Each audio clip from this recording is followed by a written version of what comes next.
Hello friends, ഇത് WagonR 2010-11 മോഡലിനൊക്കെ വരുന്ന ഒരു ഗിയർ ബോക്സാണ്.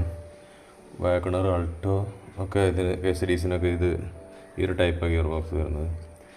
ഇതിന് ക്ലച്ച് കംപ്ലൈൻ്റ് ആയിട്ട് വന്നിട്ടുള്ളതാണ്. അപ്പോൾ ഇതിൻ്റെ ക്ലച്ച് ഫോർക്കാണ് കംപ്ലൈൻറ്റ്. ക്ലച്ച് ഫോർക്കിൽ വരുന്ന 2 ബുഷ് നല്ല ടൈറ്റായിട്ട് ക്ലച്ചിലുള്ള റെസ്റ്റ് പിടിച്ചിട്ട് സ്റ്റക്കാവുന്നതാണ്. അതേപോലെ വെള്ളം കയറുക അങ്ങനെയൊക്കെ വന്നു കഴിഞ്ഞാൽ ഇങ്ങനെ വരും. ഇത് റിലീസ് ബെയറിംഗ് ഒക്കെ നല്ല ഡാമേജാണ്, ചൂടായി പഴുത്തിട്ടുണ്ട്. അപ്പോൾ ഇത് ചില ആളുകൾ ശ്രദ്ധിക്കാത്ത ആളുകളുണ്ടാകും, മെക്കാനിക്കുകൾ. ഇത് ഗിയർ ബോക്സ് ക്ലച്ച് മാറ്റാൻ അഴിക്കുന്ന സമയത്ത് നമ്മൾ ഇതിൽ ജസ്റ്റ് ഓയിലോ അതുപോലെ റസ്റ്റ് സ്പ്രേ ഒക്കെ അടിച്ചു കഴിഞ്ഞാൽ പിന്നെ അടുത്തൊരു ക്ലച്ച് ചേഞ്ചിങ് വരെ ഈ ഒരു പ്രശ്നം വരില്ല. ഇതിപ്പോൾ ഡിസ്കൊക്കെ ഉണ്ടോ നല്ല ഏകദേശം റിപ്പീറ്റായി തുടങ്ങി, റേസിങ് ആയി തുടങ്ങി. പ്രഷർ പ്ലേറ്റും രണ്ടും ഡാമേജ്. ഈ ലിവർ ഇത് കണ്ടോ, ഫോർക്ക് നല്ല ടൈറ്റാണ്, നല്ല സ്റ്റക്കായിട്ടുണ്ട്. അപ്പം ക്ലച്ച് ചവിട്ടി കഴിഞ്ഞാൽ അതിൽ ലോഡായി നിൽക്കും പ്രഷർ പ്ലേറ്റിൽ.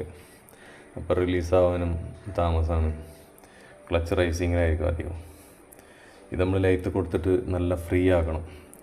റിമ്മറൊക്കെ ഇട്ട് നല്ല ക്ലിയർ ആക്കിയിട്ട് ഓയിലൊക്കെ ഇട്ട് സെറ്റാക്കി കഴിഞ്ഞാൽ ഈ റിലീസ് ബെയറിംഗ് പോയി ചൂടായതൊക്കെ മാറ്റുമ്പോൾ പുതിയ റിലീസ് ബെയറിംഗ് ഇട്ട് ഗിയർ ബോക്സ് സെറ്റായി കഴിഞ്ഞാൽ നല്ല സ്മൂത്തായിരിക്കും. ഇതിപ്പോൾ നമ്മൾ ലൈറ്റിലൊക്കെ കൊടുത്ത് എല്ലാ സംഭവം റെഡിയാക്കിയിട്ടുണ്ട്, ഫോർക്കെല്ലാം.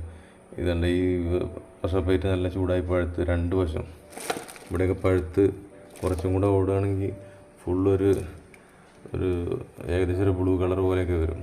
ഇത് ഡിസ്ക് 2 വശം റിപ്പീറ്റായി തുടങ്ങി.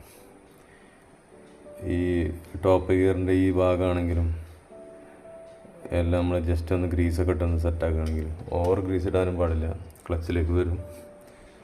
അറിയാത്ത ആളുകൾക്ക് വേണ്ടിയാണിത് പറയുന്നത്. പിന്നെ നമ്മൾ അതേപോലെ ഈ ഒരു ഫോർക്ക് നമ്മൾ ഇൻഡസ്ട്രി കൊടുത്ത് നല്ല ഫ്രീ ആക്കിയാണ്. ഒരു ഫിംഗർ കൊണ്ട് പ്രസ് ചെയ്ത് കഴിഞ്ഞാൽ നല്ല സ്മൂത്ത്, നല്ല ഫ്രീ. അപ്പോൾ നമ്മൾ ക്ലച്ച് ചവിട്ടുന്ന സമയത്ത് നല്ല ഫ്രീ ആയിരിക്കും. അപ്പോൾ ക്ലച്ച് റിലീസ് ബെയറിങ്ങിനാണെങ്കിലും ഡിസ്കിനാണെങ്കിലും പ്രഷർ പ്ലേറ്റിനാണെങ്കിലും ഒക്കെ നല്ല സ്മൂത്ത് വർക്കിംഗ്.